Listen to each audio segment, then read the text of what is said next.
Joining me right now is Chairman of the Cross River State Diaspora Commission, CRIDCOM, Prince Otu Oko. He's just been appointed by the governor of Cross River State, heading this actually new commission, first of its kind in the state and in South-South. Thank you for joining us today. So, Prince, tell us about CRIDCOM. Thank you. Okay, so first and foremost, I want to say thank you to Senator Prince Bassey for the vision of establishing Cross River State Diaspora, and also for giving me the opportunity to serve as the pioneer chairman of Cross River State Diaspora Commission. So Cross River State Diaspora Commission is an initiative by the Cross River State government to engage with its citizens living abroad, leveraging on their expertise, resources, and networks for the socio-economic, political, cultural, and the development of Cross River State. And so far, so good, we've been able to engage Cross Riverians living in the diaspora, and so far to also create awareness about the establishment of the commission, and also see how we can partner with them and to see how we can develop the state.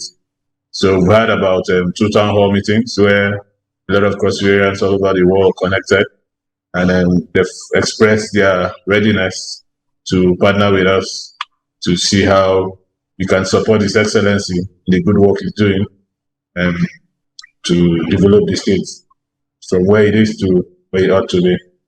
So that's Cross River. We're just the bridge between Cross Riverians in diaspora and the government. Okay. All right. So now I have a question for you. What makes you the best candidate for this job? Yeah, you're breaking, but if I can hear you, you ask what makes me a better candidate to chair the commission. Yes. Was that your question? Yes. Yeah, I can hear you now. Yes, please. Okay. I have a background in diaspora relations and engagement. I haven't worked with the Honorable Dr. Abike Dabiri Erewa, Chairman CEO for Nigerians in Diaspora Commission. Okay. I've worked with her for so many years. I've also engaged in diaspora activities. And I literally wrote a bill that established the commission, and also seek His Excellency's approval for us to establish the commission in Cross River State. As a matter of fact, other states have been enjoying diaspora remittances where their citizens living abroad try to send home resources for development of those states. And at Cross River State, we shouldn't be left out because we have a lot of our citizens living abroad.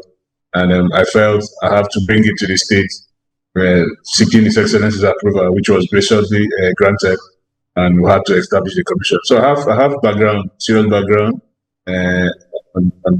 about diaspora relations and engagement. I think that's why. Okay. All right. So just talk to us. You've told us that the mandate of CRIDCOM is to enable diasporans come together. You talked about remittances coming in from other states. How do you intend to get the people in diaspora to bring in their monies and remittances into the state in developing the state? Okay, so far so good. We have a lot of programs, a lot of our policies, which in the course of the year we're going to roll out. We have what we call Cross River State Diaspora Investment Summit.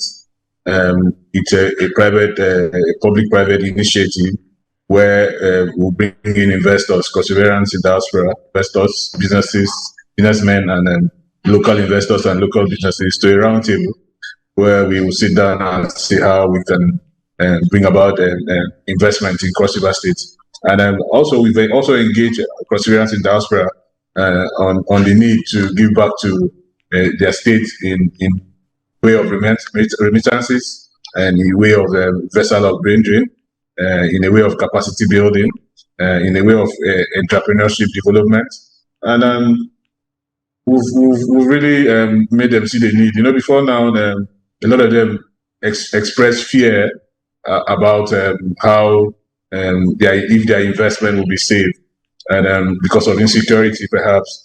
And also I've been able to engage with them to let them know that as far as Cross River State is concerned, security in Cross River State is top notch. His Excellency is doing a great job. So if you have your investment back home, trust me, your investment is safe.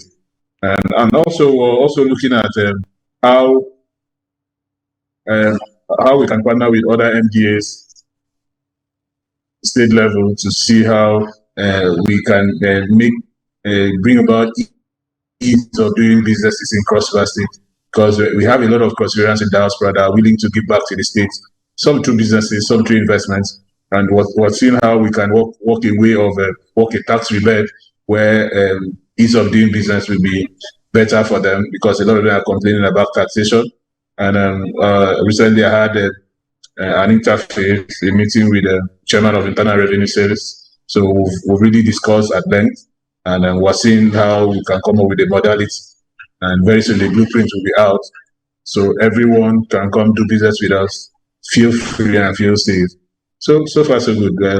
They're really ready to turn in their resources and see how they can develop the states. Okay. So I'm going to go back a bit to talk about something that was such a big deal for Cross River at the time. We know about the carnivals, and it brought in a lot of people coming into the country. Now, I don't know if that falls into your purview. Is that something that you'll be able to work with together to quality help? Because tourism is another thing, again, that could help your state. Does that fall into something that the Cross River Diaspora Commission would see to? Yeah, it does. It does, because as a matter of fact, before now, a lot of cross-rivers in diaspora, they come back to attend or to partake in the carnival, but they have this excuse of we started raising our sins and cannot be part.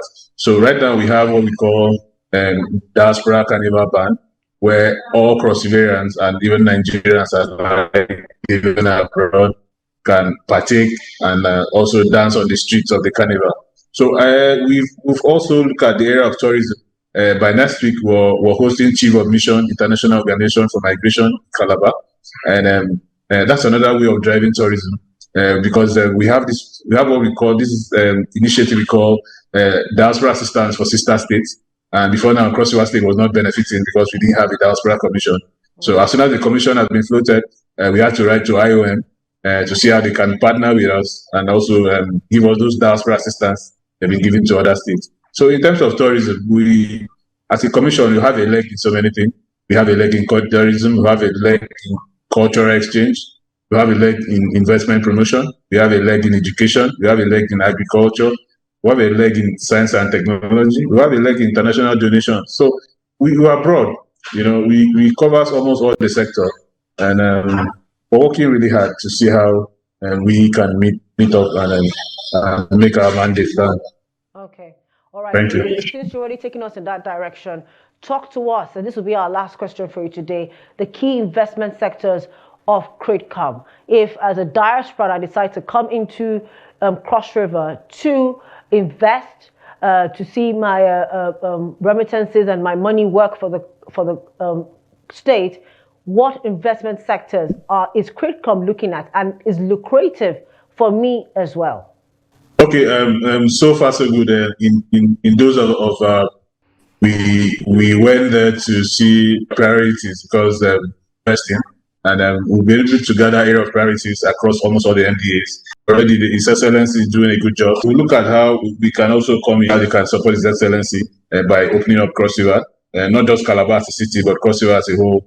We want investment to get to the grassroots. So almost all the local government areas have to feel the impact of perseverance in diaspora. Even not just perseverance in diaspora, investors and even Nigerians in diaspora. So we're looking at constructing roads and also have a good public transportation system between Calabar and connecting with Ubanliku and connecting with Obudu straight to the ranch. So we're also looking at investments and development in good transportation system in that area. Also look at education, scholarship for our citizens, educational infrastructure, and capacity building programs. Capacity building programs for educators and administrators to see how develop educational sector. We're also looking at healthcare, establishing good cottage hospitals, clinics, public good health centers around almost all the local government areas to cater for the grassroots. And also, we're also looking at agriculture. As I recently Cross River State, we had a roundtable, cocoa investment roundtable in Cross River State, organized by the Ministry of Agriculture, and we're also seeing how we can drive investment in that aspect to see how we can bring about farm-to-market infrastructure and agribusiness support. At the angle of tourism, we're looking at improving already established tourism infrastructures in Cross River State, and also a way to drive more tourism destinations and see how we can develop tourism in Cross River State. And also promoting cultural heritage. In August, we're going to Birmingham, UK, where we're going to have the festival Cross River. And it's not just going to be a gathering of culture, it's going to be a gathering where we're going to discuss businesses, we're going to also discuss investments and development of Cross River State. So we're expecting Cross Rivers all over the world, be it in Africa, be it in Europe, be it in Asia, be it in the US, be it in Atlantica. We're going to gather at Birmingham in August to discuss how we can support His Excellency in what he's doing to move Cross River State to a higher level. So for areas of investments, we've mapped out those areas and then we're working on them and see how we can bring development in those sectors. All right. Thank you so much, Prince Otu Oko, for your time with us, giving us your plans and initiatives for CRIDCOM. Wishing you success in your venture. Thank you very much.